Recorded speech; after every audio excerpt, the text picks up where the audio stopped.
My name's Christina from fabulous Las Vegas, Nevada. This is the Hoover Dam from the water's edge, and you're watching the Vegas Video Network. Hey, on today's Living in Las Vegas. Well, guess where I am? I'm at NAB Las Vegas. That's the National Association of Broadcast Conference. This is the largest conference in the world for broadcasters. Happens here about every April here in Las Vegas, and we're running around checking stuff out. And that's what we're going to be talking about today. What are the cool things happening here that I think are exciting and would be exciting to you too? Plus, we've got real quick stories, live chat questions, listener email, and of course, have a drink on me. This is the Living in Las Vegas podcast where here's the NAB drinking game. Every time you see somebody talk about a drone, take a drink. You will be more drunk than you've ever been in your life. All right, let's get started.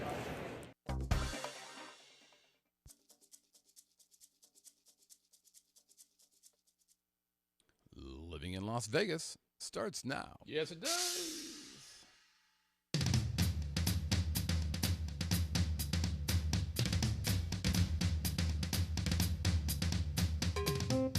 Ladies and gentlemen, boys and girls, welcome from Las Vegas, Nevada.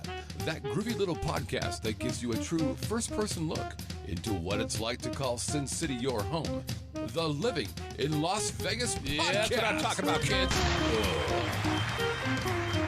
That'll leave a mark. And now your host, a man who clearly needs some kind of introduction, otherwise you wouldn't know who he was. A singer, brother Scott. Mr. Scott Whitney.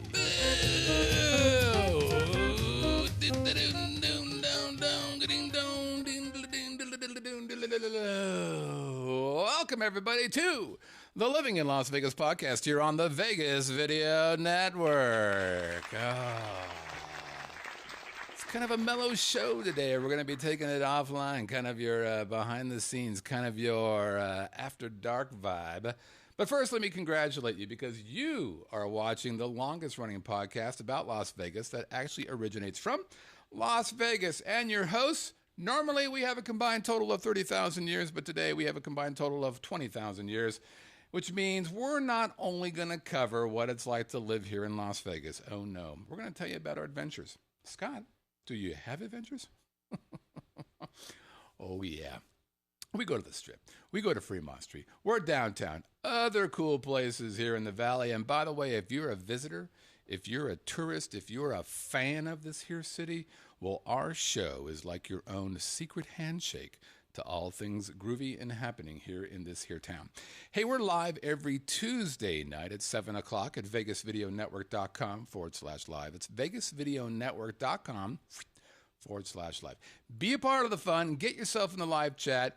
Be a part of the show. These guys are the coolest people you're ever going to meet. And I'm not just saying that because they've paid me to do that, which they have not do. These people are cheap. Nope. These are really nice guys. They show up an hour before the show because they like each other. I actually think they're here not because of the show, but because they like people like Pops and Binky and Glenn and Danny. All these guys are in the live chat. I think that's what they're really all about. Hey, I'm your host, Scott Whitney. Konnichiwa, buenas noches. How you doing, hot stuff? Been an online broadcaster since 2005.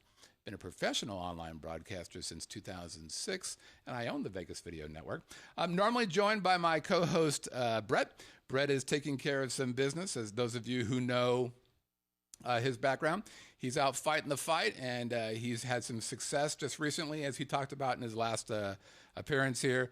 He continues to fight that fight, doing some pretty special things. So, we're thinking about him and expect that he's going to do well, because he is a stud among studs. Over under, I'm going 25 minutes.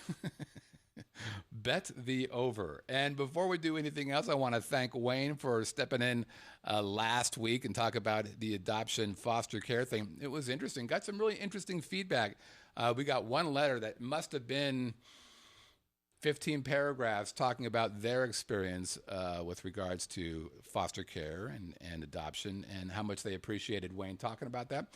So I appreciate that. Also, a tip of the hat to Christina, our very first viewer who sent in a video. You saw what she did. We'll talk a little bit about how she did that and invite you to play along as well.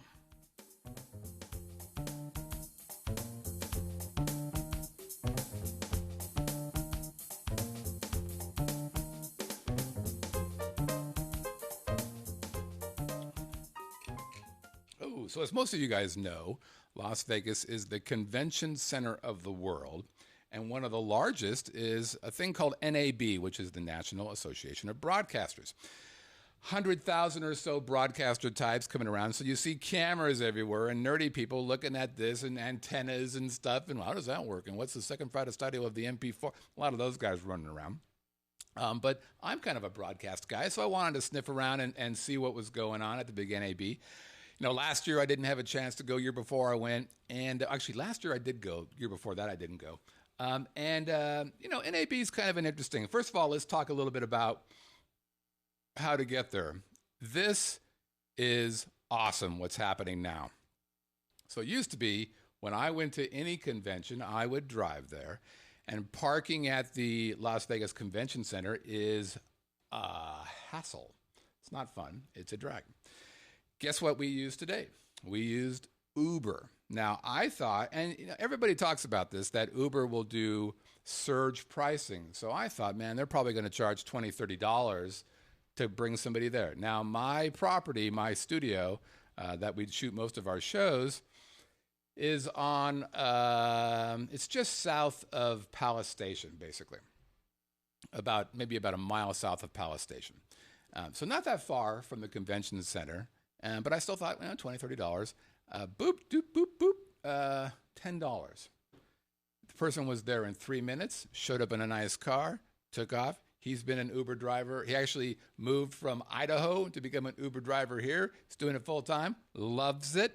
Got to the convention center in about, 5-10 minutes or so. Dropped me off right in front of the place. And then they had an Uber tent in the front so that when it was time to go, I just walked up to the tent, said, okay, I want my Uber people. And there was a whole bunch of Uber people just waiting. So instead of waiting 3 minutes when I left, it was up. Your car is ready, E30, because they had a bunch of little deals there. So I just basically walked up and went, taxi drivers? I would not want to be a taxi driver now. By the way, I read something in the LA Times that said taxi business has dropped off 25% in Los Angeles because of Uber and Lyft. And I'm telling you what, I predict that's going to happen here. I predict, as I said before, drunk driving goes down here. And these people, I mean, this is the Uber X, so that's your own personal cars. It's not as fancy as the black car stuff, but I got to tell you, I've done it 3 times now. I say do it. It's pretty cool. Now, what's NAB really kind of focused on? NAB is really focused on large broadcaster types. So you're going to see these big, giant booths from the main guys. So Panasonic, Sony, Canon, these guys have booths that are 100 by 100. Huge monster. And that's not what I'm interested in. I mean, I have Canon cameras and that's fine. But what I'm looking for is stuff that really speaks to me, something that can help me, or somebody can help somebody who's trying to get into broadcasting but doesn't have a 7-figure budget to go out and buy a bunch of stuff. I'm interested in not the big things, but the little guys who are making shit happen. And I'll give you a perfect example of that. So we have a green screen in our studio that's very, very cool. So they have this thing if you've been to a high-end studio, you've seen these things where it's a green wall that's bent like this, that's curved like that all the way around. It's called a cyc wall, CYC for cyclometer. And they're usually very, very expensive. You can spend $50,000 on having one of these things built. And 2 years ago, I met a South Korean company that had one that they had it was on tubes. You built these tubes and you stretched the material on there. And it was the coolest thing. So I bought one for our studio. I bought one for IGT. And it cost pennies versus what these other guys are doing. Now, it was thousands of dollars, but it wasn't $20,000. It was very impressive. I saw another one of those kind of things today. So that's kind of what I'm looking for. What's out there that's kind of neat, maybe off the beaten path, or a twist on something that people are kind of becoming aware of. But let me say this before that. I don't care what you do for a living. I will show you now the worst job at NAB. And you may say to yourself, it doesn't look like the worst job. No, it's the worst job. this is tantamount to torture. And what these people are, quote, actresses. And what they do is all these big companies have super colorful areas so they can point their $30,000 cameras at them and prove to you that they can record stuff in color. And so what you see is a bunch of women who are bored out of their gourd. They're looking at their cell phone, and they are everywhere. I will tell you right now, that would make me crazy. So if you have an opportunity to be tortured, if you want to be tortured, have I got a place for you? Basically, it's worse than being a booth babe. You get to just sit there, read stuff, and people are doing close-ups on you, and you don't even know that's happening. That's not a feature. Now, the drinking game, I think I mentioned at the opening, the cold opening, is if anybody mentions drones, well, then have a drink. You'll be so shit-faced, you'll never be able to walk out there. And man, they are everywhere. But now, instead of these little drones that we're all used to, that drone, could you imagine a drone that big actually flying over your head? Holy crap. I would be kind of freaked out if that thing, these things are huge. They've got real size cameras on them. You couldn't walk 5 feet and find another clone in captivity flying in a cage, proving that a clone or that a drone can fly. Now, I will say this about this particular drone that was kind of smart. And the number one complaint about drones is they run out of battery power, right? So 10 minutes, 15, 20 minutes, you're out, you're done. This one right here, you can't really see it. Let me see. Yeah, you can't really see it in the picture, but it has a power cable attached to it, a 200-foot power cable. So they were telling me that drone's been flying all day, just bring. Now that's pretty clever. I liked that idea. Didn't really mention whether they got tangled up in that or not, but that was the one thing that I thought was pretty cool. Now, drones were big last year. They were kind of big the year before that. So that really didn't do much for me. Now, the first thing I saw when I walked in that I thought was hysterical is everybody's got these, virtual reality goggles on. So you walk in and you see guys like this. And you see groups of people in what looks like a break room with these damn things on. And, they're doing this. They're trying to see their hands and grab stuff. And I had somebody who I know, who will remain nameless, was kind enough to send me a video of porno VR. That person knows who they are. That person's in the live chat right now, by the way. I didn't see the porn VR there, but I did see something that I thought was interesting. And it's related to this concept of 360-degree video. So imagine, like right now, when you're looking at me, I don't know, this is probably a 90-degree angle, maybe even less than that. A lot of folks have these cameras that were 360-degree. And what you used to see is they would take a bunch of GoPros and mount them on something, and they would shoot them all and then etch them all together, kind of glue them together, which is kind of, bumpy and not really great. So what these guys are doing now is they have these cameras that basically do 360 kind of built in. You're not kind of, putting it all together like a puzzle. And they're doing some pretty cool things. So one software company, small company from China, was saying, this would be really cool if you put it in a club, like XS or Hackensack or whatever. Let me show you what they did video-wise. This was pretty interesting to me. Now, I want you to watch my hand. I'm looking at a video on a cell phone. So it's just a regular cell phone looking at the video. But as I move my hand, the accelerometer or whatever that thing is sees that and moves me in space of the video that's already being recorded. Watch this. So you see how it's moving?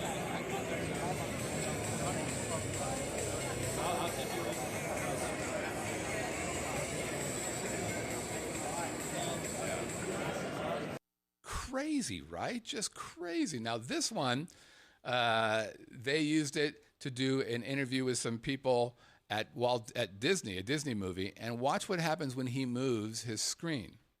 Whoops. No, Scott, you bonehead. Stand by.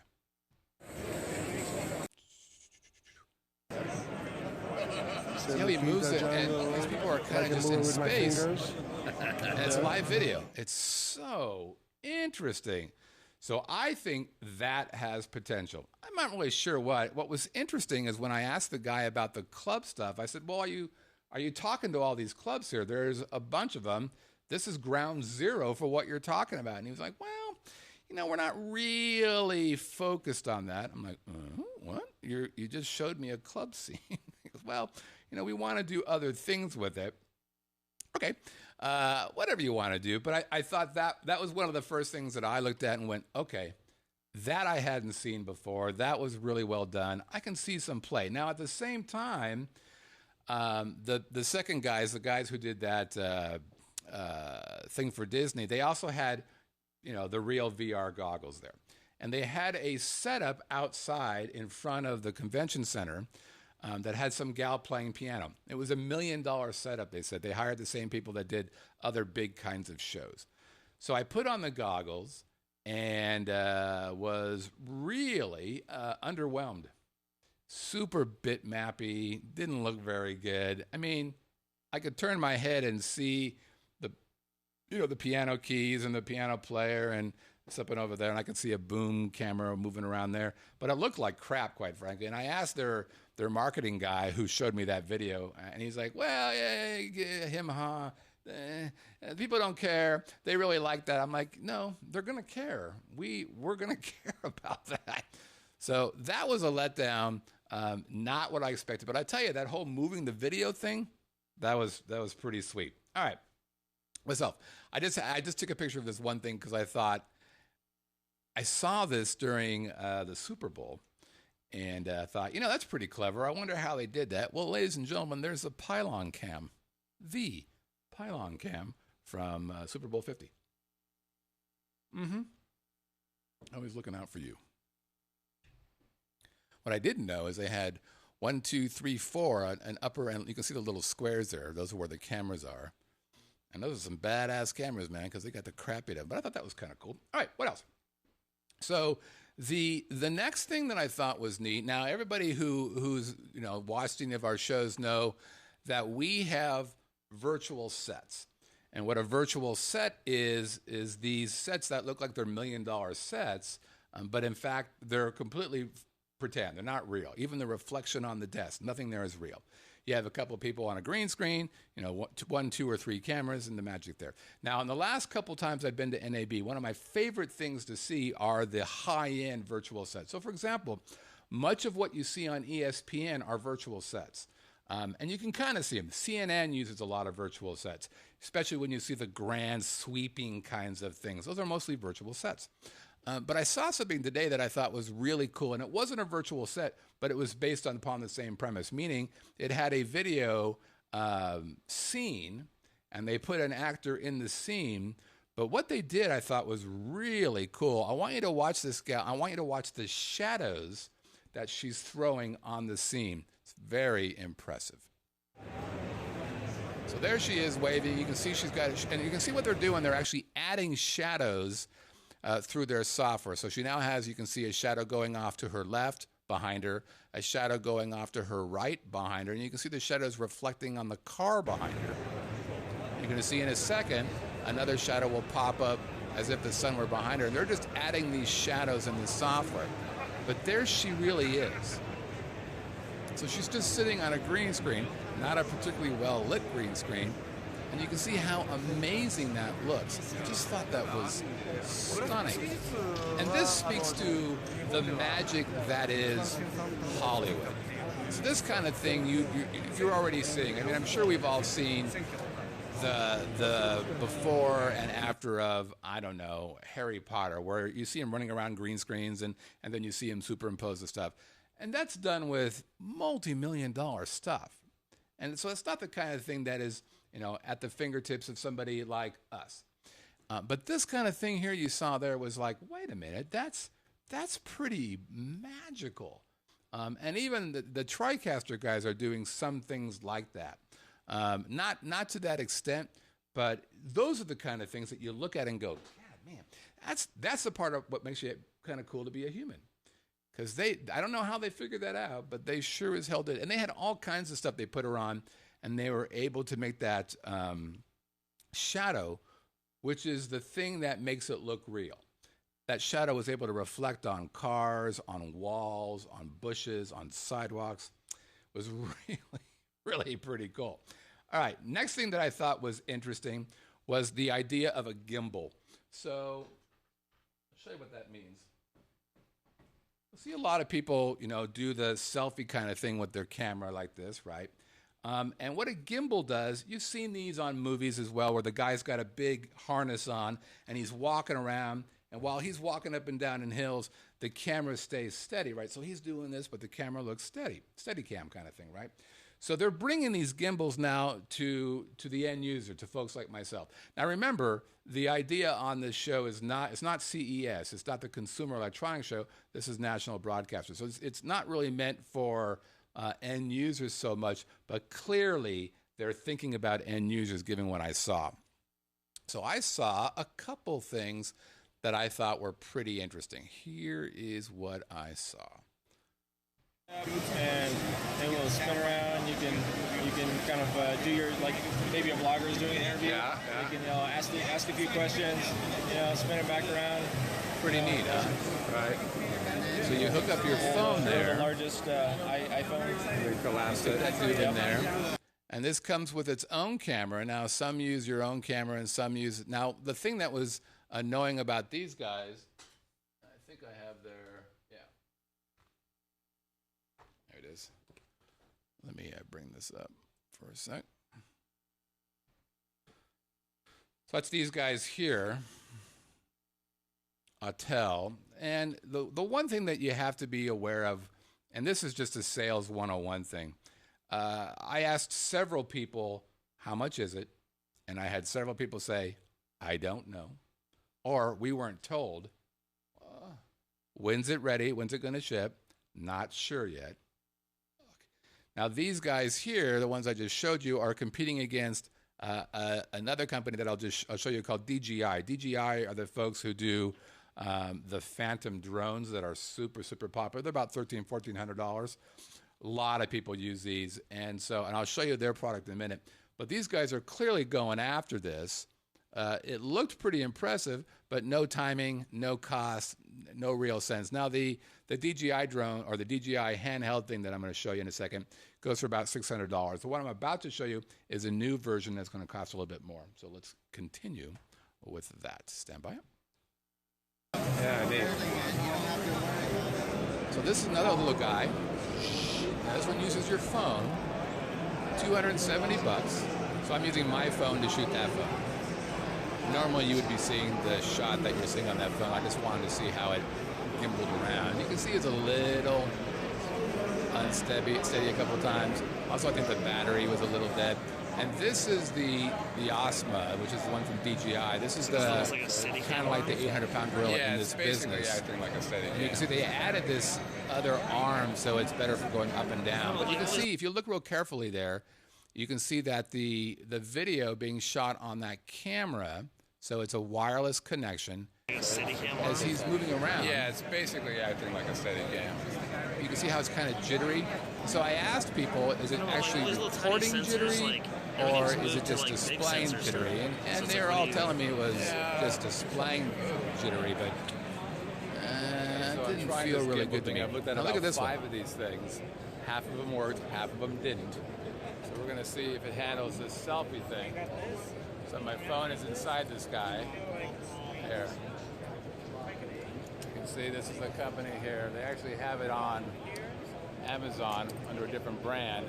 The brand is called AutoReady. So you can buy the one that I'm using right now with my own phone. I just put my phone in, asked them how to work it, and said, okay, let me just play around with this. $250 on Amazon. It's called Auto Steady. I'm sorry. $249. So for me to turn the camera, I just twist my wrist, and now it's rotating fast. That's pretty fun.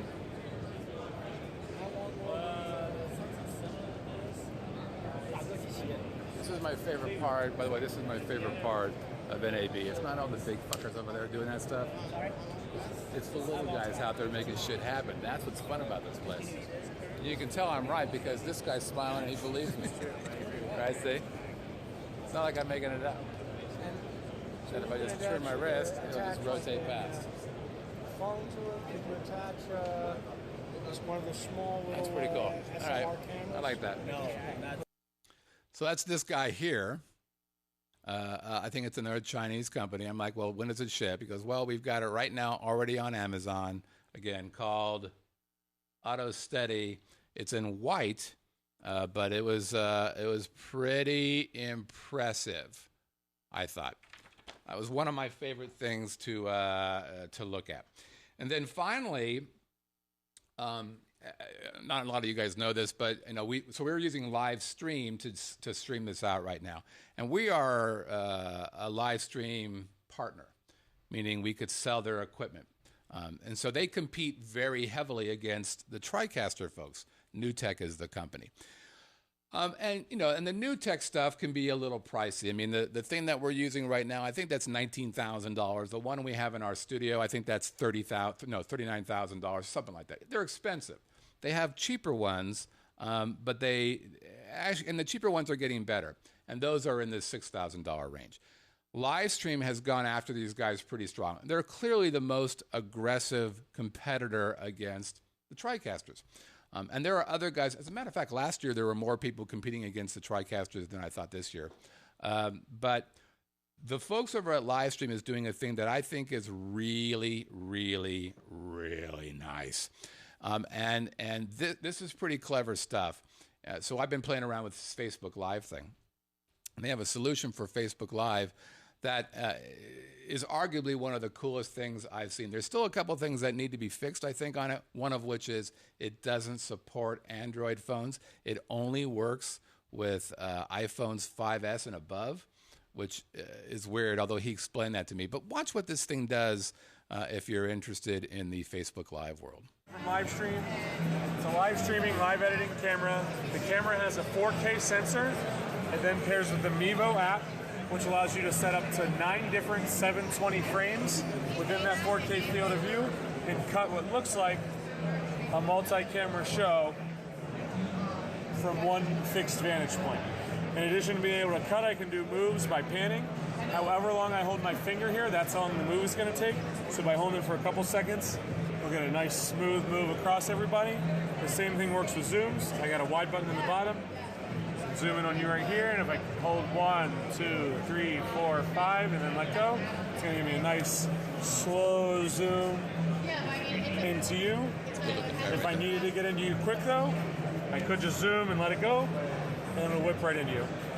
In addition to that, we have face detection turned on, so you see all these blue trackers here.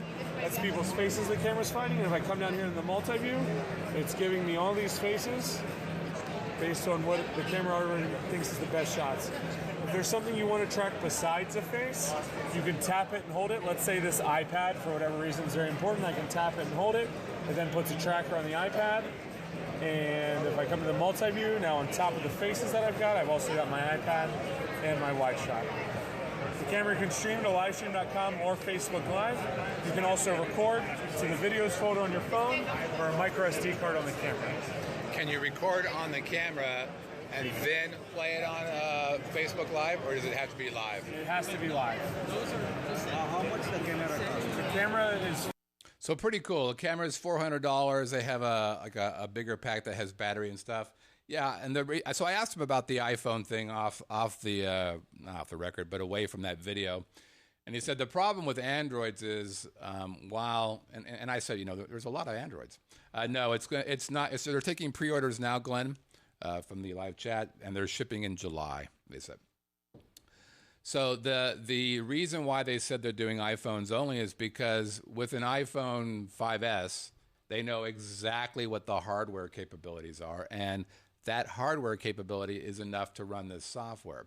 With Androids, the problem is there are so many Androids out there, and the capabilities from a hardware perspective are so all over the place they didn't want to do, first to market with that, and then run the risk of people saying this thing's a piece of shit. It doesn't run on our hardware, which I understand. Now, the problem I had is he said it was just iPhone. Well, I don't want an iPhone. Maybe an iPad.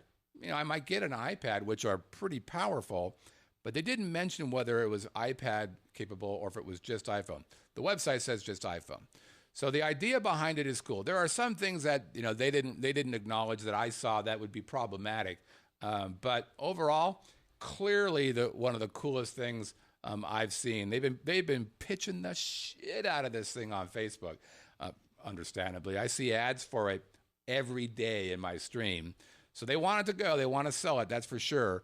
And it does some pretty clever things. I think people who are paying attention and understand, how to craft a good story could use this tool and really do some pretty cool stuff. So, attaboy to the live stream. It was funny when I was sitting there talking to that guy, the bearded guy. First, he recognized me when I walked up, and we were talking. There was a guy sitting next to me, and he looked at me and goes, "Hey, I watch your show." Which I thought, and I watch your network. I'm like, well, that was fucking cool. So that was NAB. The name of the company, Greg, is Livestream, as in livestream.com. Same people we use to do our live stream.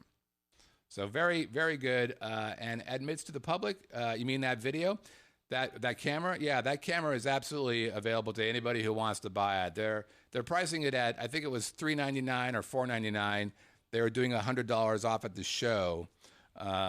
So I'll tell you, it's a pretty cool thing. If they had it for an Android or if they had it for an iPad, I definitely would have bought one and just kind of played around with it and see what was going on there. All right, that's it. Pretty interesting stuff. We're going to take a quick break, and we'll be right back. This is the Living in Las Vegas podcast on the Vegas Video Network. This episode of Living in Las Vegas is brought to you by the Vegas Video Co-op. Because your online presence is often your only chance to begin a meaningful sales conversation, please take a moment and visit vegasvideocoop.com. Highlight your business, start a talk show, or unleash your genius for a low monthly fee. Use promo code LILV for a special discount to our viewers and listeners. That's vegasvideocoop.com.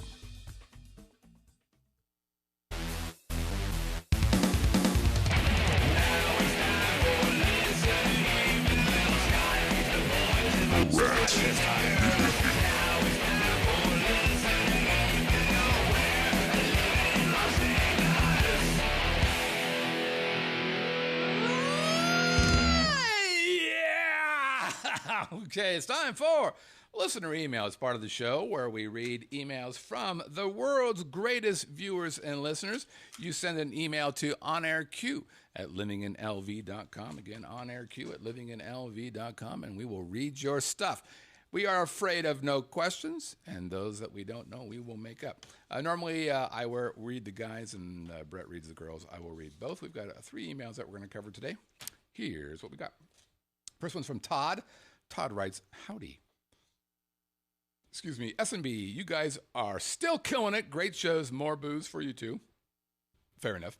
I recently was talking to a customer of mine about my favorite city, and he knew all about the Living in Las Vegas podcast too. That's 2 people today. Right here in Norman, Oklahoma.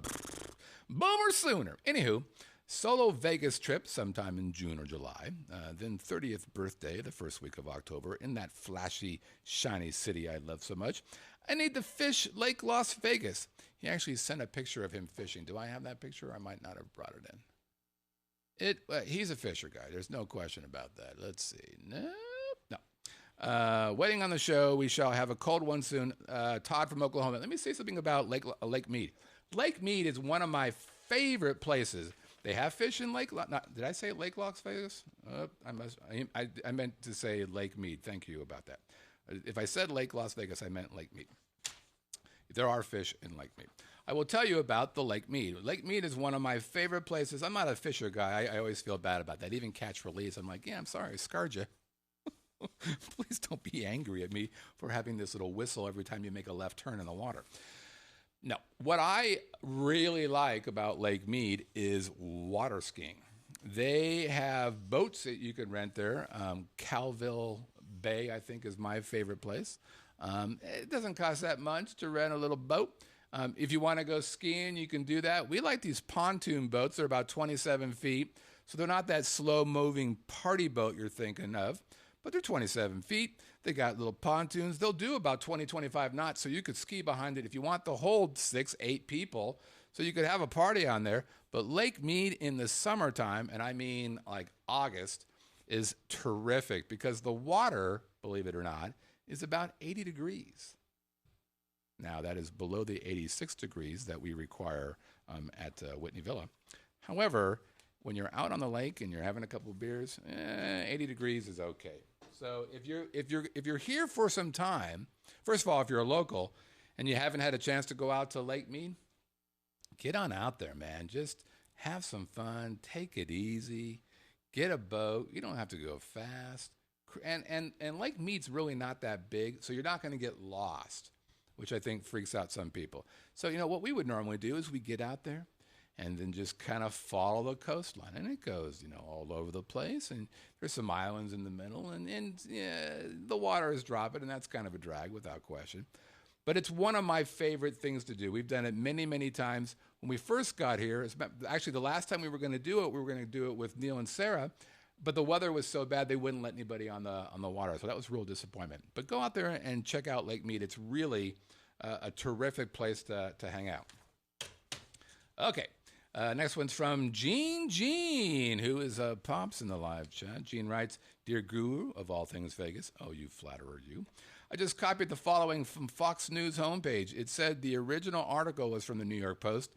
So my on-air question is, WTF? You hear anything about this? What is it going to be? Is it BS? Actually sounds pretty cool when they get to talking about swimming and kayaking, paddleboarding and lagoon. What's the guru say?" And here's what it says. "Las Vegas is known for being flashy. What about splashy? Casino titan Steve Wynn, who said last week that his business caters to the wealthy because nobody likes being around poor people, especially poor people." I missed that quote. "Plans to bring another mega resort to town. Sure, it will include a 1,000-room hotel, a casino, dining options, all pending approval, of course. But what really stands out is the mammoth man-made 38-acre lagoon by Crystal Lagoons, whose size will make it the biggest in the U.S., the Post has learned. Crystal Lagoon is who cares? Blah, blah, blah, blah. The crystal blue expanse will be the centerpiece of Wynn's 130-acre development called Wynn Paradise Park, and will measure more than 30 football fields. A white sand beach will surround the water. Guests can do more than sunbathe and swim. They can jet ski, they can sail, wind sail, and paddleboard through the lagoon as well. It's not only for daytime fun, by the way. At night, fireworks displaying will be launched in the lagoon's 120-foot center island. We could put on a water ski show in the afternoon, and at night, a great show like they have at Disneyland, only bigger. And we can have fireworks every night. That could cover the whole 40 acres. So is it true? It is.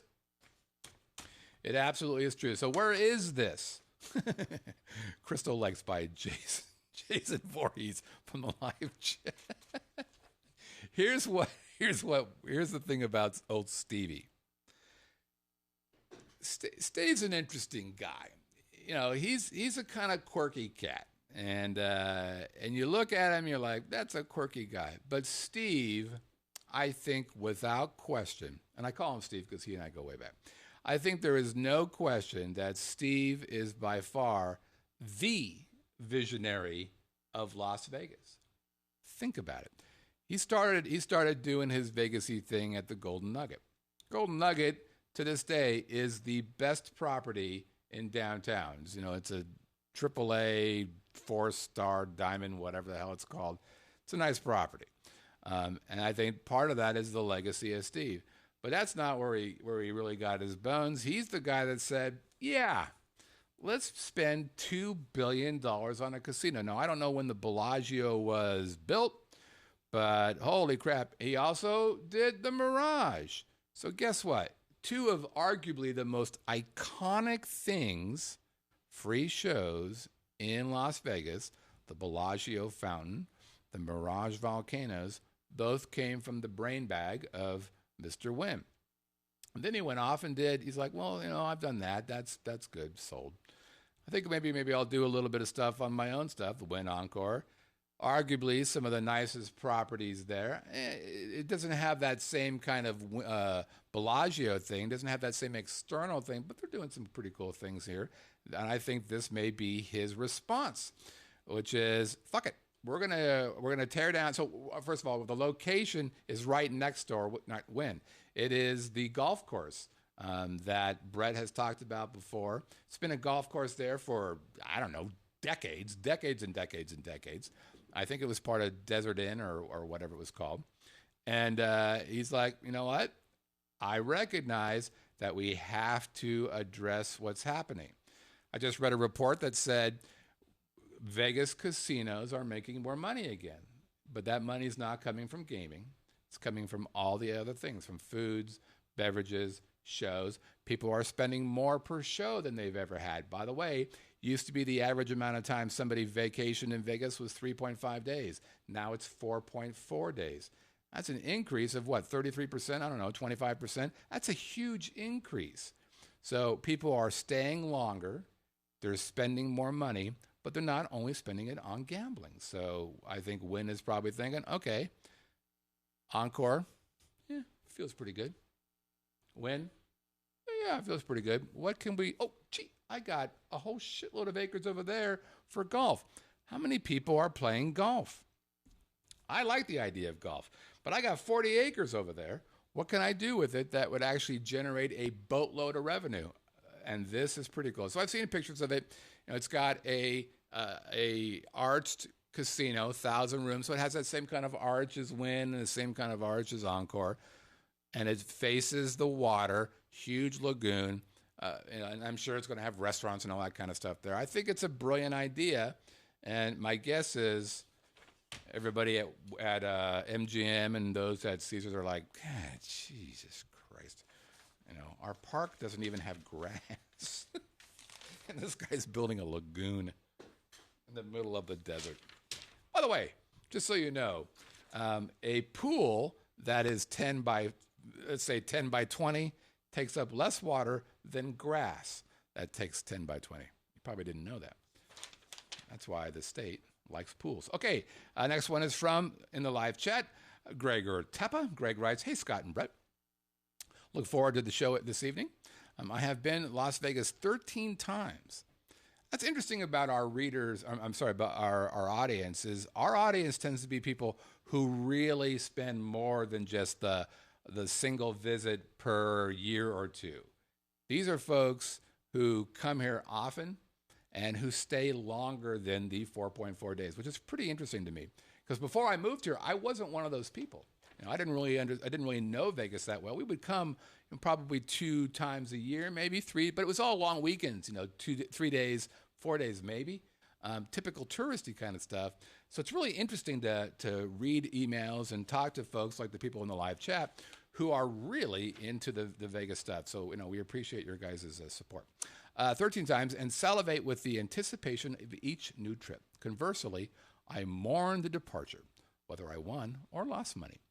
However, I do find myself having slight gambling withdrawals while visiting Las Vegas because I'm unable to play lottery or engage in fantasy sports based on the restrictions imposed, recently restrictions. Why exactly is that? My theory with lottery is that the potential racket that it would create with droves of people claiming to have tons of losing tickets to potentially offset any tax income. Not sure if that's the case. Well. So there's 2 things. So the reason why and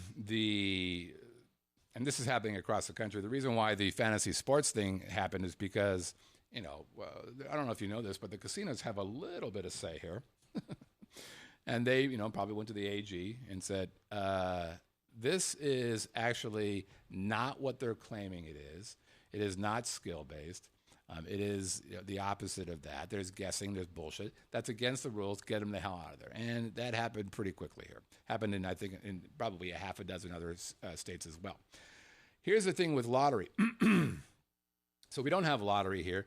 And my guess is we won't have lotteries here. So who's going to lobby for lottery here? It's not going to be the casinos. And it's not going to be the lottery companies. Wait a minute, Scott. Why wouldn't they be? Because the largest lottery company is also the largest gaming company in the world right now. So Megabucks, the whole thing where you heard the guy who won $1 billion or whatever it was, that's the same company that owns many of the slot machines that are running around there. So they are certainly not going to piss on their own cereal so they can get that going on here. They're doing just fine with having lottery everywhere else but here. It's in Arizona. It's in California.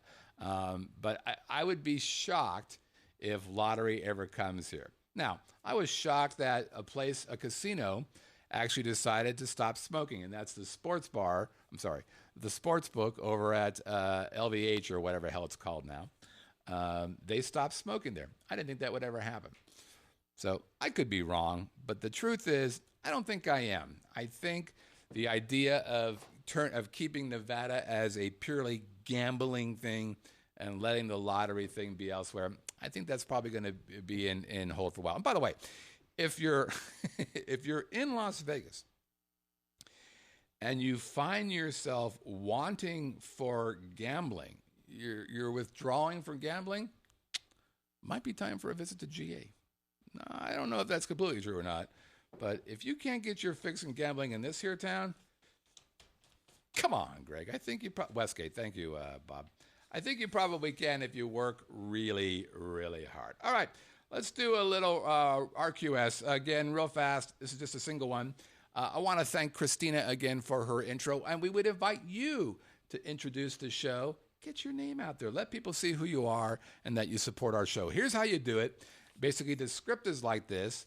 It's your name, where you're from, what you're watching, and then something funny. So it might be something like this. Hey, I'm Dave Smith from Effingham, Illinois. And you're watching the Living in Las Vegas podcast on the Vegas Video Network. Then you can say something funny, maybe about Effingham, for example. And remember, when you shoot the video, shoot it in landscape like this. You don't want to shoot it like this.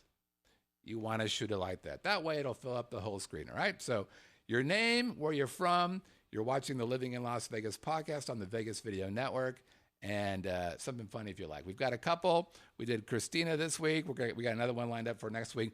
Please send them in. We think they're really, really cool, and they're charming as hell as well. So be charming, have some fun, and be a part of it. All right, so it's time for chat questions. Chat potpourri. Some really interesting questions from these guys, and this is a part where you get to be a part of the show. So if you're in the live chat, this show is your show.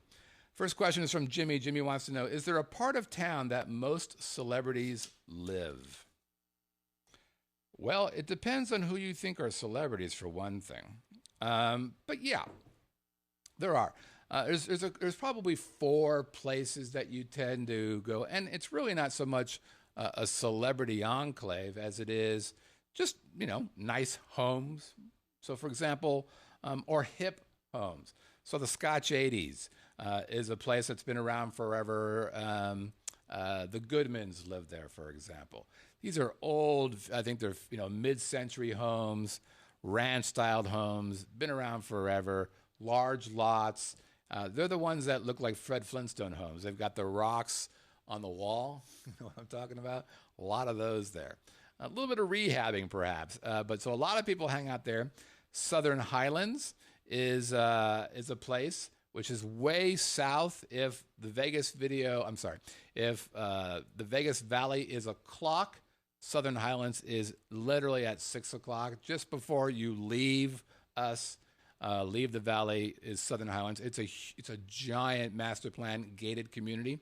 So you got people hanging out there. Seven Hills has a lot of folks running around there. And also there's an area called, the live chat, Section 8. Section 8's probably not where they go. What was the Southern Highlands? Did I say that? Yeah, Southern Highlands is, I mentioned that. Also, there's an area called Section 10. And this is it's the unsexiest of names, and the reason it's called that is because Las Vegas, from a real estate perspective, is gridded, right? And one of these areas is called Section 10. These are older houses with very large properties. So Section 10 is just south of us. So these are properties that have half-acre, acre land, so they can do, you know, multiple houses, guest houses, pools, tennis courts, that kind of stuff. So those are the places that you see. But you know, I've seen arguably famous people that you've probably heard of on the Strip that live in just kind of regular neighborhoods, you know, or maybe, I don't know, Red Rock Resort, or I'm sorry, Red Rock Country Club, those houses are nothing special, you know. There's a lot of gated communities here in Las Vegas, and there are a good number of guard gated communities here as well. So most people, you know, in that world kind of lean to that. But the truth is, fame doesn't equal money here. And this is one of the interesting things I learned when I moved here. And what I discovered was you see a lot of these folks who are Las Vegas famous. And they're invited to all the grand openings and the red carpets and the show launches and all this kind of stuff. And I'm not sure if they believe that they are well off, but they're invited to act that way. But the truth is, a large number of people who are doing significant shows here in Las Vegas don't have a pot to piss in. It's really interesting. Now, for example, Wayne Newton, I don't know Wayne Newton. You know, for a while he was, you know, rich beyond his gourd. Then he kind of fell off for a while. He's coming back. He's doing a show at I think it's the Windows showroom at Bally's. Now, that really isn't a great room. But for whatever reason, you know, he opened up his house for tourists. He opened up his garage for tourists. He's trying to get back in the gig. Now, I don't think, you know, his problem has always been his voice of late. And so the word is this show, and it hasn't been in preview yet that I'm aware of. This show is more of a storytelling thing as opposed to, I'm going to, you know, sing Donka Shane and kind of go with it that. But so I don't know about him. But and there are, of course, some exceptions. Carrot Top. He's filthy rich, without question. That guy's bringing in $1 million a year. He's doing fine. Penn and Teller, doing fine. I'm not talking about those guys. I'm talking about the ones who are doing the vast majority of these shows. There is a fake sense of money there that is really disconcerting when you get to it. And a perfect example is I've talked to, you know, many guys about doing stuff, and they don't have a couple $100 to be able to produce their own content. What the fuck is that about? But they're driving around in nice cars. So it's that whole, you know, playing rich, but starving to death. So it's actually pretty disconcerting. And it's one of the things that somebody very close to me is very annoyed by, that they're basically full of shit.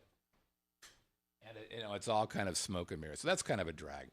But the other thing about living in Las Vegas, of course, is that you don't have to be rich to live in a nice house. I mean, it depends on where you're from, of course. If you're from, you know, Effingham, Illinois, then it's not a big thing. But if you come from a major city, Chicago, New York, San Francisco, LA, those kind of places, and you move here, you're going to love it here. I mean, the house that we have here, I couldn't even tell. It's $1 million plus house where we used to live.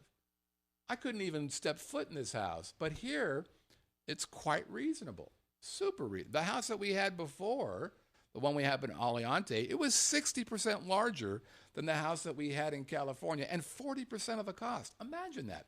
I'm going to spend 40% less money. I'm going to spend 40% of the money that I spent in California and get a house 60% larger. Where the hell does that happen? Happens in Las Vegas. This is the play. Now, in the live chat, Mike says Portland has a starting price of $250 or $275. Is that for resale houses or are those new? Because we did a show about this. Actually, it's a pretty popular show where we said, here's what you get resale. Okay, so here's what you get for $220,000. $220,000, I think it was about 4 or 5 months ago, was the average price for a resale house in Las Vegas, $220,000. And as we showed, it depends on where you are. I mean, if you're in Summerlin, you're not going to get as nice a house for $220 than if you get up in the Aliante area.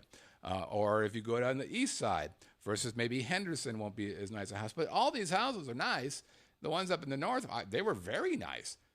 So you're just trying to get in here and you want to get a house? Oh, it reminds me of a story, one of my favorite stories about Las Vegas. This happened in 2003. So Melissa and I had decided, okay, we're going to move to Las Vegas. Our kids had finished high school. That work was done. It was important that they got to do that. RQS. I get to do RQS. I get to be a storyteller. This is like the after show where I just get to tell stories. And so we're like, okay, let's move to Vegas. That is, great place to live, kind of a cool weather. I like what's going on there. Let's sniff around. So we head out there. We did a couple weekends where we came out here, and we stayed at, one weekend, we stayed at Mandalay Bay. So it was, evening, it was Friday night or whatever. And again, 2003. And we're sitting at the bar, and we're watching, any one of, let's say, 50 bands that play in Las Vegas. Cover bands. And now these bands who play in Las Vegas are good bands. If you're a cover band and you're playing at a casino, especially a major casino, you're good. You know what the hell you're doing. Very different than if you're playing at, the Dewdrop Inn over at Poughkeepsie. No offense to Poughkeepsie or the Dewdrop Inn. So we're watching this band, and they're a good band. I think I was drinking Tanqueray tonic at the time. Band takes a break. Drummer comes and sits down with us. Mind if I join you? No, absolutely. Have a seat. Love to talk to you. So we ask him, okay, what's your story? How did you end up getting here? He goes, it was so weird. He goes, I'm from Minnesota. Because I lived in Minnesota, and a buddy of mine called me and said, hey, our drummer bailed out. We need a drummer for the weekend. Would you mind coming on down and just sitting in? We'll have fun in Vegas. It'll be a great time. It's like, yeah, sure, let's do that.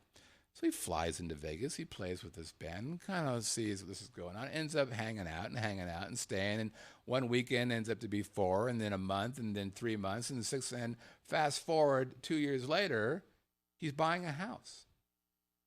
So this is a drummer in a cover band who just got to buy himself a house. Now remember, in 2006, all hell was breaking loose. People were buying houses that they shouldn't have been buying. But in 2003, that nightmare really hadn't happened. So arguably, now I don't know this for sure, but arguably he was making enough money to buy a house. And like we're seeing in the live chat, a drummer buying a house, that's insane.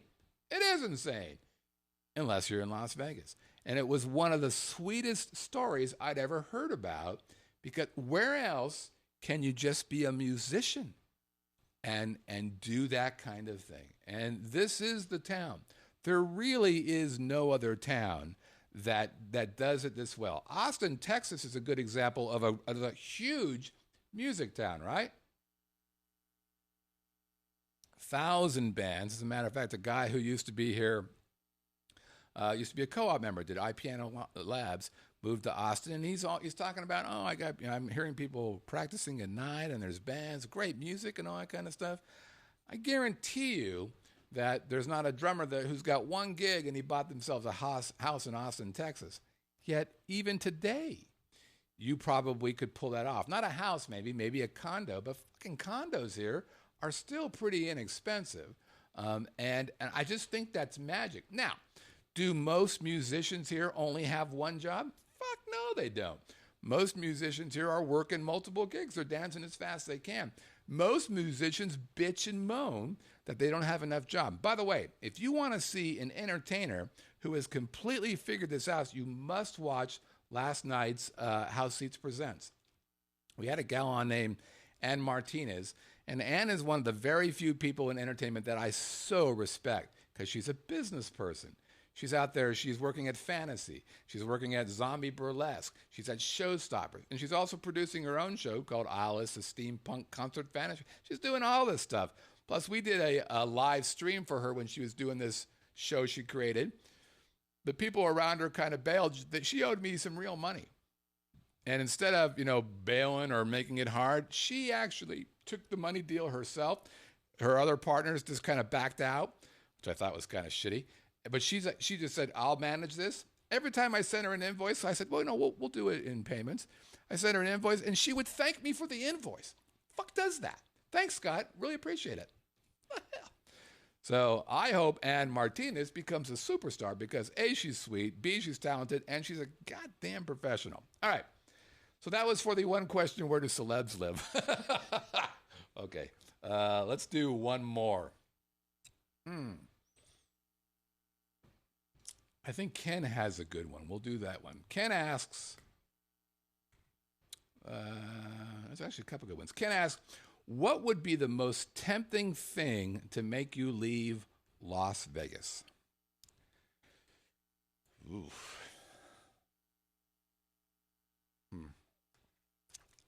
That's tough. What's the most tempting thing?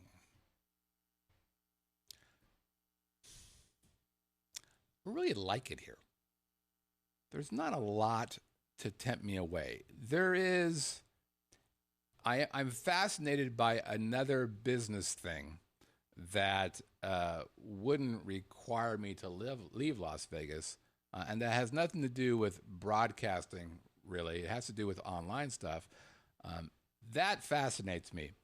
But the truth is, there's nowhere else in America that has the weather here. There's nowhere else in America that has the entertainment or food here. The closeness to other things that are important to me here. The housing market is amazing here. It would be rough. So, if somebody went to Melissa and said, all right, we're going to make you senior vice president of which to call it, but you got to move to Austin. Well, as an adult and as a husband and, a partner, we would actually have to have that talk. And it would have to make sense, and all of a sudden we're doing living in Austin. I don't foresee that as happening anytime soon. But I think it would be really rough. Hawaii is an interesting thing. Hawaii's got great weather. The job thing is a little weird there. Also, I think there's a problem with island fever in Hawaii. So Melissa was in Hawaii when 9/11 took place. And so she was trapped on Hawaii. Now, if you're going to be trapped anywhere, Hawaii would be a pretty good place, right? Nope. It's not a good place because you're fucking trapped in Hawaii. You can't get off that island unless you got a plane, and planes weren't flying for a couple of days. So it was really unpleasant for her to have to deal with that, right? Other good places, California has great weather, but it's such a fucked up state. And I used to be a California bigot. If you weren't from California, then you didn't know anything.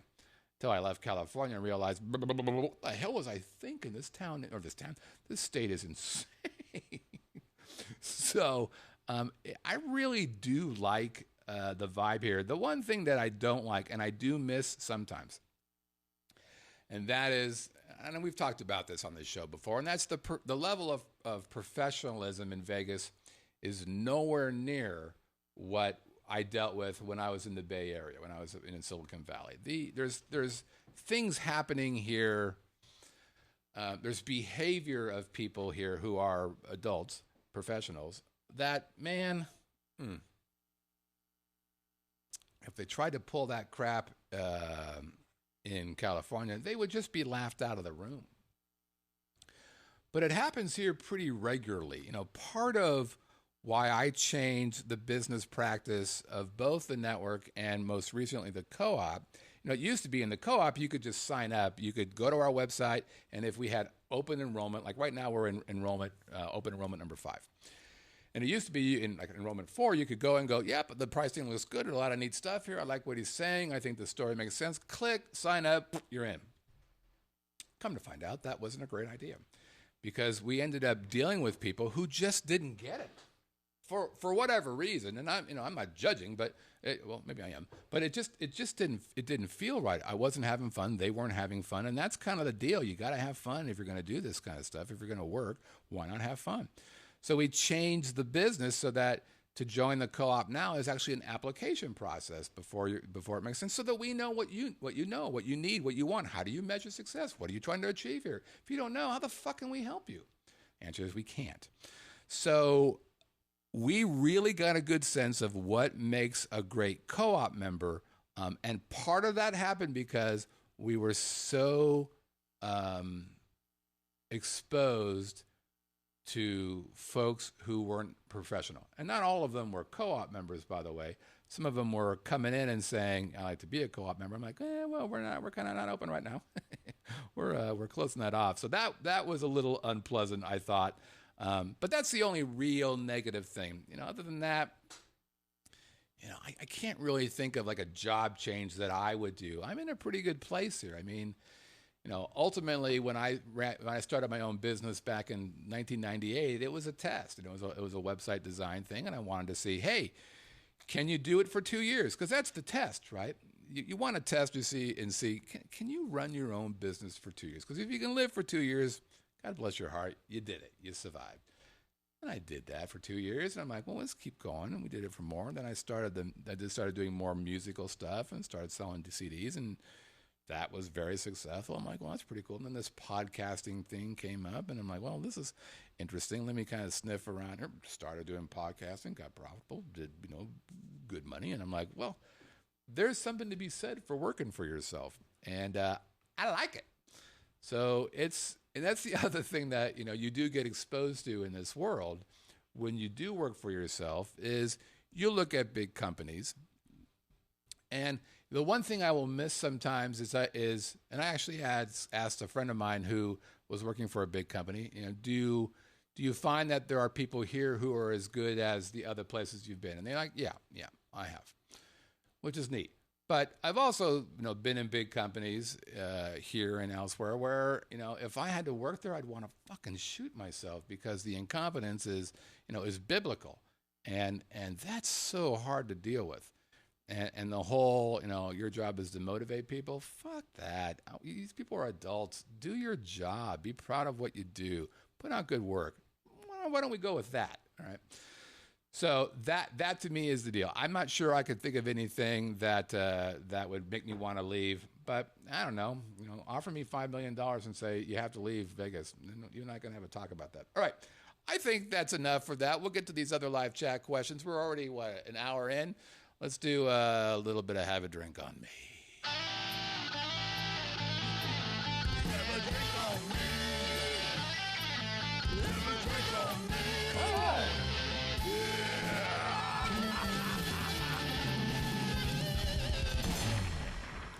All right, it's time for Have a Drink on Me. This is part of the show where I show you a bar that I've attended. And if you can guess where it is, you get to win some fabulous prizes. Brett, what do they... Oh, son of a bitch. Scott, what do they win? Well, if you're looking to be a fashion icon, you can wear this, the Vegas Video Network visor. Does it come in color, Scott? Why, yes. It comes in red, it comes in tan, and the same color of Scott's heart, known as black. Wait a minute. You're a musical person. You like the music, and especially you like the Latin jazz, Latin guitar, solo guitars. Well, have I got something for you? The Jazzathon CD. We've sold so many that I was able to buy a large bottle of Crown Royal because of the Spotify and iTunes stuff. I'm not bragging. I'm just saying I'm famous somewhere. What? You like Christmas, the most wonderful time of the year? Well, of course you do. And you can get the Christmas Acoustic or Christmas Acoustic CDs. No, Scott, that's not what I want. Why is it called Have a Drink on Me? Great question. The top prize, I will buy you a drink. We will sit, we will talk, we will learn about each other. Maybe we'll hold hands. I don't know. I'm not judging. I'm just saying that is lovely stuff. All right. Let's take a look-see what's going on here. Well, we had quite a few entries. This is going to be tricky since I've got to do both parts of this. We'll see if we can pull it off. I have faith. Because you got to have faith. All right, here we go. What's that one? All right. 27 out of 29, one of our, I'm surprised by this. I didn't think you guys would get this, but they started coming in like a mother. I'm like, holy shit, I've got to make my clues harder. Okay, first of all, let's take a look at last week's Have a Drink on Me to remind everybody. And I know what you're thinking. Don't worry, I'm not going to forget. That's last week's Have a Drink on Me. It's the Indigo Lounge. Now, are there other ways to win or get your name in a hat? Yes. Way number one, give us a correct answer. Way number two, be the very first correct answer. We'll double you in there. Way number three, give us a correct answer and be in the live chat during this segment. We'll give you another entry. Is there more? Yes. If you show the Gajazzathon CD or any of our CDs in the wild, which includes a picture of you, another entry for you. Now, why would we do all this work? Who cares if we win? I'll tell you why you care, because for the love of God, if you win, if you make it happen, you will become a part of the galaxy of gods. There's Rob and Glenn in New York. There's Jimmy 2Gs who will shoot you because his name is Jimmy 2Gs and he's a mafia guy. Everybody knows that. There's Bob and his wife, whose name I forgot because she's anonymous. Everybody wears red. There's Stuart in Red Square. There's Pinky and Bud. Their new talk show was picked up on TBS. There is Craig, who comes to Vegas more than me. There's Michael and Scott. There's Shen. Chen now owns a couple visors. There's Alan, who always writes good letters, and his better half, who's much more talented than G. There's Pops. There's Sammy. There's Scott and Jackie and Christina, who has babies because of Kid Chazavon. It's probably not true. There's Brett's dad. There's Don and Wade. There's a dog. There's Wayne.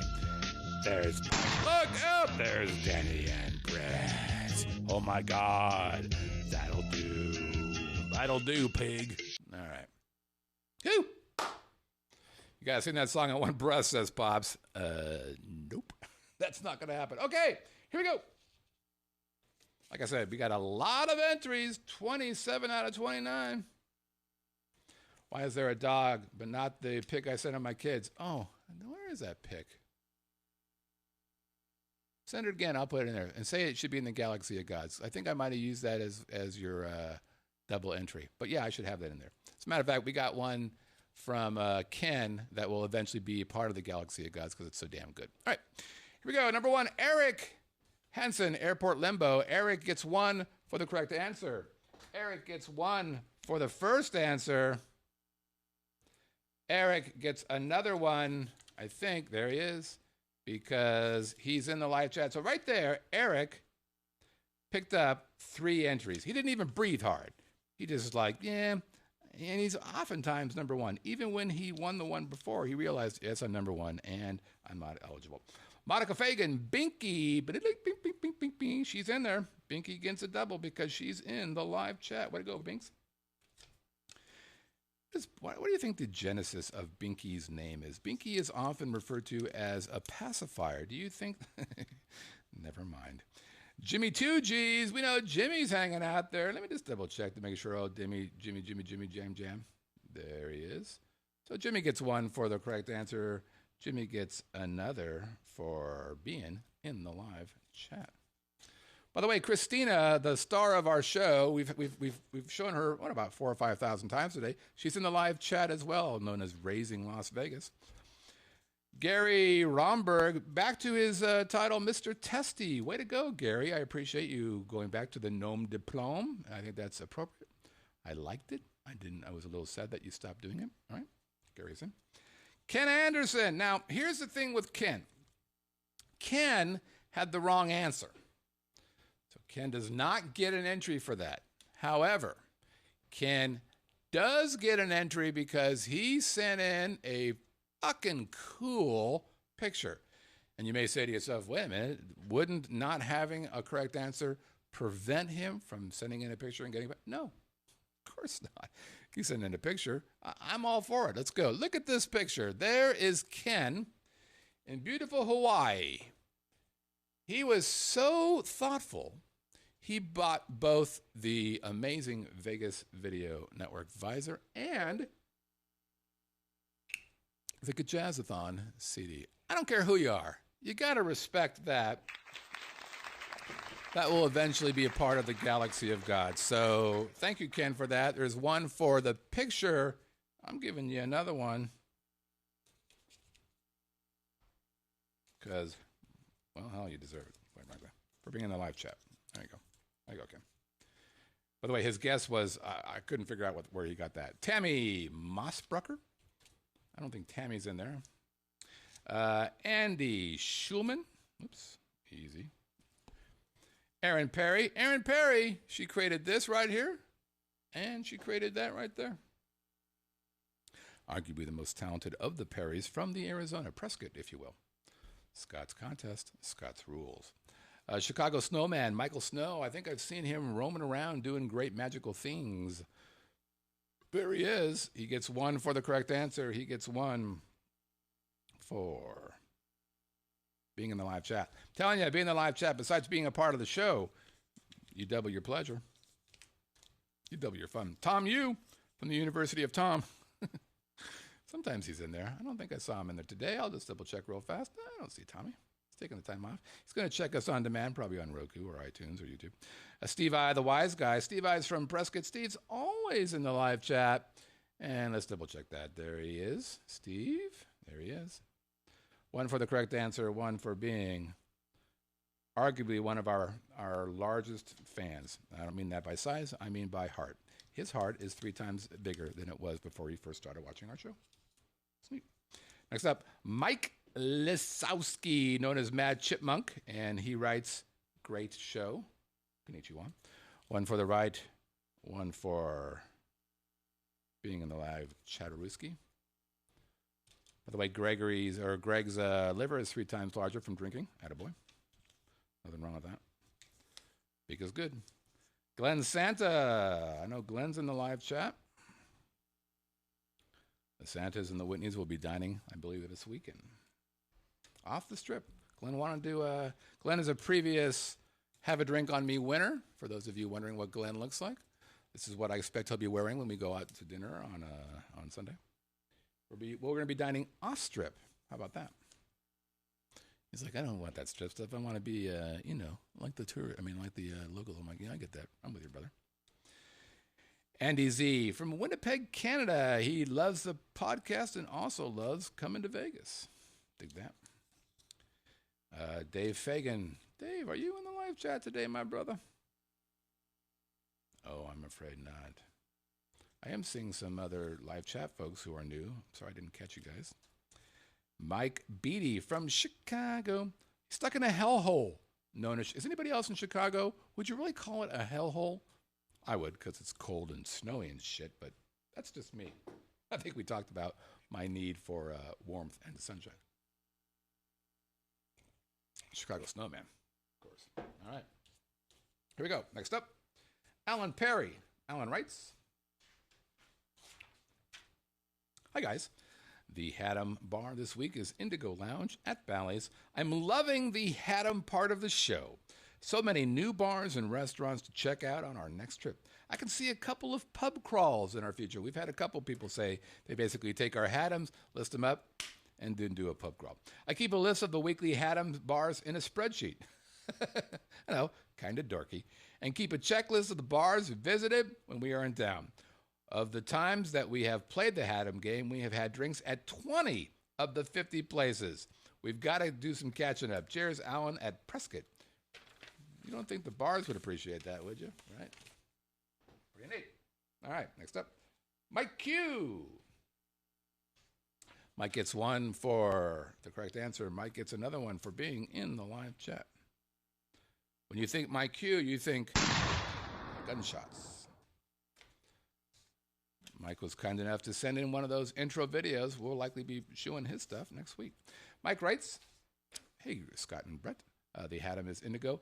Also, a little intro to use. Well, he basically explains what his intro is and why he was not allowed to use gunshot. Something to do with a restraining order. Interesting. Again, I would like to push so others may. If he does win, he wants to give it to other people because he's a giving God. And of course, we're going to call him a giving God because why? Because he's armed. All right, keep on. Gene Rasmussen. Doesn't Gene Rasmussen sound like a classy name? Went in there. Gene writes, "Hey, Scott. Sorry for the late Haddam entry. I'm just catching up on back issues as I've been in Mexico for the last week. The answer to this week's Haddam is Indigo Lounge at Bally's. Hope this entry makes it in time. If not, it's still great listening to the podcast." Gene Rasmussen from St. Paul, Minnesota. What's the weather in Minnesota right now? Probably not great. Next up, Brett Barnes, which I think might be a first-time entry. Let's see. Brett writes, "Hey, Scott and Brett, not Brent. Great show. I, Brent, not Brett, am living vicariously through you all because I can't get down to Las Vegas due to taking care of elderly family members in my home.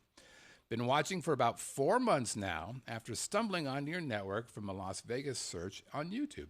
Thanks so much from Paradise, California, just up the mountains from Chico. My first guess was Azure at the Palazzo due to the blue clue, but soon realized that Indigo Lounge at Bally's is a better match. Love you guys and your great chat audience." Boom. Isn't that awesome? I sent a couple of Haddams. I wonder if it didn't get through. Have Mike Q pop a cap at me. So I don't know. I have a really aggressive spam filter. So if you send me what you sent last time to show me that it was sent, I'll W you in again. We got no problem with that.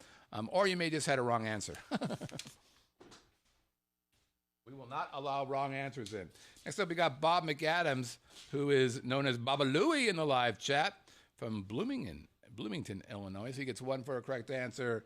Baba Louie. I think he's still in there. He is in the live chat, so he gets a double for that. Bob writes. And Bob writes. Hi, Ken. I'm sorry. Hi, Brett and Scott. My Haddam guess this week is the Indigo Lounge at Bally's. Now, this is a great story. We spent our wedding night in a Hollywood suite at Bally's in 1983. 1983. I just came out of the Air Force in 1983. That means that Bob is probably 145 years old. It was the MGM Grand at the time. A lot of people don't know that used to be the MGM Grand until it caught on fire. Lemo took us to the little chapel of the flowers, and we tied the knot at 8 p.m. Then on to Jeremiah's Steakhouse, and back to the room to change clothes. Now, this happened in 1983. I can't remember what I had for breakfast today. Bananas and a decaf. This guy's telling me what he did, what is that, 400 years ago? Got back to the room, 5 a.m., awoke at 8 a.m., 3 hours of sleep, went down to Fitzgerald's, had steak and eggs, and back to L.A. for work the next day. That was when we fell in love with Las Vegas. Our love for each other and Las Vegas continues to this day. I need some romantic stuff. You are loving your husband, yeah. Love the show. Keep up the good work. Baba Louie, my hippie name. It's Bob McAdams from Bloomington, Illinois. Thank you, Bobby. Finally, we've got Leslie R. for our entries. Leslie, are you in the live chat, my dear? Let's see if she's in there. Leslie is our resident poet. There she is, Las Vegas. I see her. One for the correct answer. One for being in the live chat.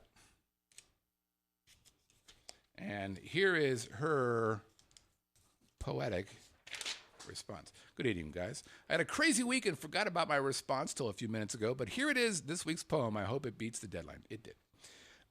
Bally's once was a place filled with glamour and glitz and beautiful showgirls who showed us their tits. Now the Indigo Lounge, designed by Vic Dre, is the only reason to visit today. So if you go to Yelp and look at the Bally's review by Leslie, I'm thinking maybe 2 stars. All right. Craig Daughtry. Craig, I'm going to give Craig a win for that. Is Craig in there? Vegas Doggy 22 thingamabob. There he is.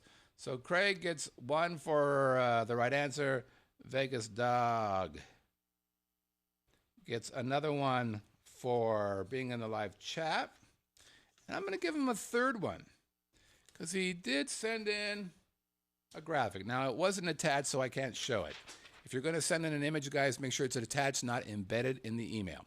What's happening, my brothers from another mother? The Haddam is Indigo at Bally's. I know my VVN and the Wild Visor will now count as a double, but it will.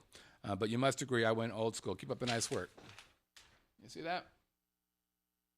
Hold on, there it is. So he's got the visor, and he's got the old Sands. He's got old Sheraton Inn, Riviera, Barnaby Coast, Vegas World, Horseshoes. I mean, look at that. That's pretty cool. This guy has been coming here since Moses was a puppy. All right. Christina V. Christina brought in. Let's show you where she's at. She did a little double dipping. Can't beat her with that. Here's her double. Actually, she gets a triple. One for the correct answer, one for being in the live chat, and one for this Jazzathon CD on the Colorado River. Pretty cool. So that's 3 for Christina.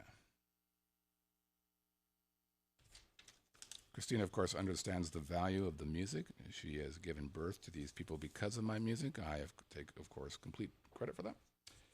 Let's do a little bit of videos. First up, we've got, you know him, you love him. You hope his medications are still on track. Ladies and gentlemen, let's watch Pops. Hey kids, this week I'm going to do one of those real serious videos like Bob does, where he holds up all 3 CDs. I'll hold up Jazzathon 3 times, and then he goes, this week's winning Haddam answer is Indigo Bar. Here's the video. And he goes to the magical video. I'll just run what I got because I don't have the magical video. And you never see him put on his reading glasses and pick up the blurb and go, Nightlife impresario Victor Dre once again transforms the local landscape by leading the design of Indigo Lounge at Bally's Hotel and Casino. Featuring beautiful draperies, impeccable service, handcrafted cocktails, live entertainment, and of course sky-high Vegas Strip lounge prices. come on, y'all knew I couldn't be serious. Doesn't matter how good my video is, Bob's just gonna make a monkey out of me. But it's okay. I figured out how to do that weird jump cut to give Scott the heebie-jeebies even when I'm using cartoons. I don't like that. Be careful in the jungle. There's a jungle out there in the Haddam contest. You never know what's going on. That was a terrific Jesus! Very bad, weren't you? Ha! Got him. See? So 1 for correct answer, 1 for the video, 1 for the live chat. Now, controversy in the live chat. There's a competitive nature happening in the live chat. It happens all the time. There's nothing to be afraid of. We're going to manage this. There was some criticism about the rhyming of the poem I just did for Leslie. Somebody in the live chat, we're not going to name names, but it rhymes with Danny, actually argued that it didn't rhyme. Let me reread it again just to say if I'm right. Bally's once was a place filled with glamour and glitz and beautiful showgirls who showed us their tits. Clearly those two rhyme.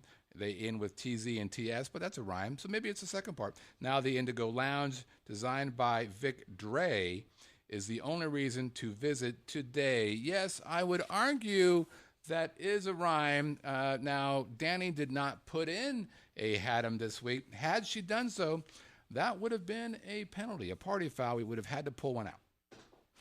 But she didn't do it, so we don't have to worry about that. Okay. Finally, our Scorsese, our Quentin Tarantino. He went short this week because there really wasn't that much to say about Indigo. Here is Big Bob. Hey guys, this week's location is the Indigo Lounge, located at Bally's Hotel and Casino. Over 25 years ago, this lounge was called the Panda Lounge. Then Bally's decided they wanted more slots and turned it into a high-limit slot parlor. Then they turned it back into a lounge. It was inevitable that these two guys would put together a lounge act. Great shot, by the way. You guys have a good one, and we'll see you next week. Thank you, Bob. Pops is a little angry that the folks in the live chat aren't playing along with the Pops and the Bobs. Get in there with your videos, folks. Have some fun. These people are making millions of dollars because of that. Bob gets one for the correct answer. Bob gets one for the video. Bob gets one because he's in the live chat. All right. So we have about 5,000 entries because of live chat stuff. Okay, let's see what we got here. New camera. Man, that feels good. All right, here we go. I'm voting for you. You know who I'm voting for. Come on, baby. All right, here it is. Let's see how that goes. The winner is Andy Schulman. I think Andy might be a first-time winner. Andy wins a visor, a CD, or a drink on your buddy Scott. All right, let's look at this week's Have a Drink on Me. Congratulations again, Andy.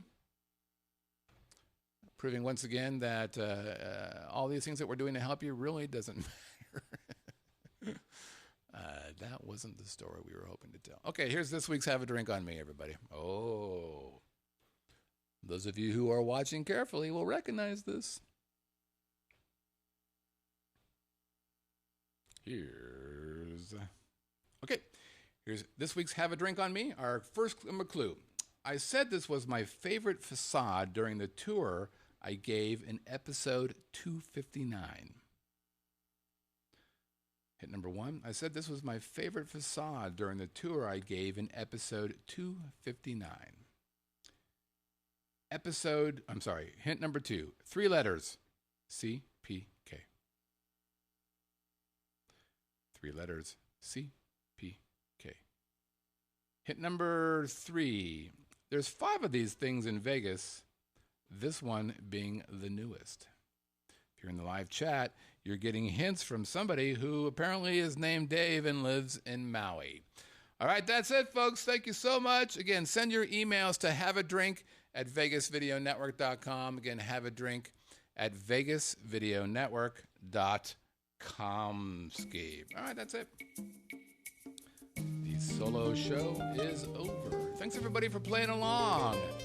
Hey, if you want to send us an email for us to answer on the show, send it to onairq@livinginlv.com. Again, onairq@livinginlv.com. Let's say that you want to have your voice as part of the big show. That's really easy to do. You don't even have to pick up the phone. All you have to do is go to our website. You'll see a red tab on the right side. If you click that, a little box will pop up. You'll click the green button, and you'll be able to start recording your own voicemail on your website or our website, because you've got a microphone attached to your computer. It's pretty cool.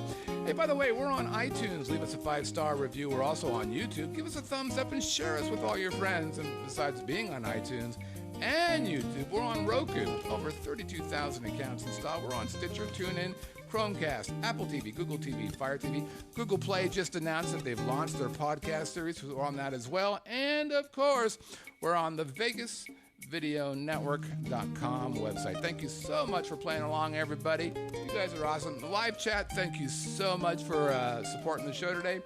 You guys are great. Be a part of the live chat if you can, folks. It's a lot of fun. That's it for the big show. We'll see you guys next week on the Vegas Video Network's Living in Las Vegas. Take care, everybody.